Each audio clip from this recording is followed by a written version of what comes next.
दूसरा इंसिडेंट ये है कि अभी हम लोग घर की शॉपिंग कर रहे थे, तो हम लोग गंगनम गए थे। और गंगनम में हम लोगों ने इतनी शॉपिंग करी, इतने खास करके ब्यूटी प्रोडक्ट्स की, क्योंकि मैं घर जा रही हूँ तो मैं सबके लिए ब्यूटी प्रोडक्ट्स ले रही हूँ ऑब्वियसली, क्योंकि मैं कोरिया से आ रही हूँ तो लोग एक्सपेक्ट करेंगे। तो काफ़ी भारी हो गया था मेरा सामान, और हम लोग को सबवे से आना था क्योंकि हम कार नहीं ले सकते अभी कोरिया में। सो अभी हम सबवे यूज़ करते हैं। It is the cheapest mode of transport you can have in any foreign country. It is only in Korea that you have so cheap transport, public transport.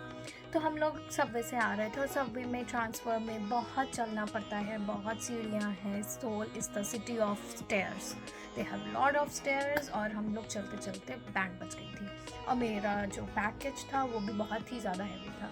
तो मैं तो चल चल के थक गई थी। फिर कुछ देर चलने के बाद में मैं अपने फ्रेंड्स का, मेरे फ्रेंड्स भी पीछे आ रहे थे तो मैं उनके लिए वेट कर रही थी। तो मैं बस अपना पैकेज में बस ज़मीन पे रखने वाली थी, पीछे मुड़ के देखने के लिए कि मेरे फ्रेंड्स कहाँ आ रहे हैं।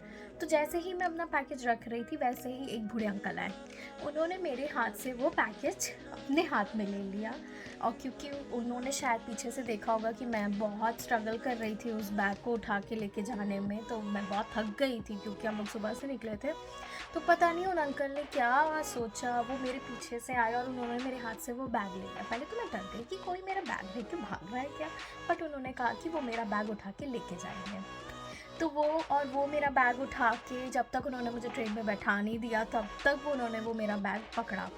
तो आई वॉज सो थैंकफुल। और मुझे प्लस इतना हेजिटेशन हो रहा था, इतना मुझे ख़राब लग रहा था कि मैं एक बूढ़े अंकल से अपना इतना भारी बैग उठा रही हूँ, इसलिए मैं भी उसको थोड़ा सा पकड़ी हुई थी। बट ऐसा कौन करता है यार, कोई भी नहीं कर सकता ऐसा। सो मुझे ऐसा लगता है कि ये सब चीज़ें जो हम लोग दूसरों से सीखते हैं, ख़राब चीज़ें, जैसे हम अब इंडिया में बहुत सारा वेस्टर्न कल्चर भी हो गया है, और हम लोग वेस्टर्न कल्चर की तरफ बहुत अट्रैक्ट भी हो रहे हैं, and we are adapting to western culture. But I think we should learn from Asian countries also, and we should learn something good from Koreans.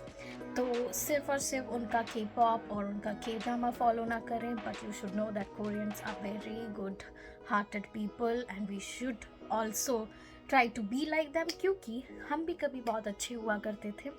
India was famous for kind heartedness, and हम भी बहुत अच्छे लोगों में अभी भी आते हैं।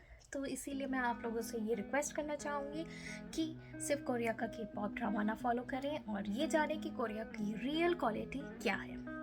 और ऐसे कई सारे इंसिडेंट्स हैं जो मैं आपको बता सकती हूँ कोरियन हिस्ट्री के बारे में, और कोरियन कैसे होते हैं, क्या करते हैं। तो उसके लिए ये चैनल सब्सक्राइब करिएगा। Thank you, bye.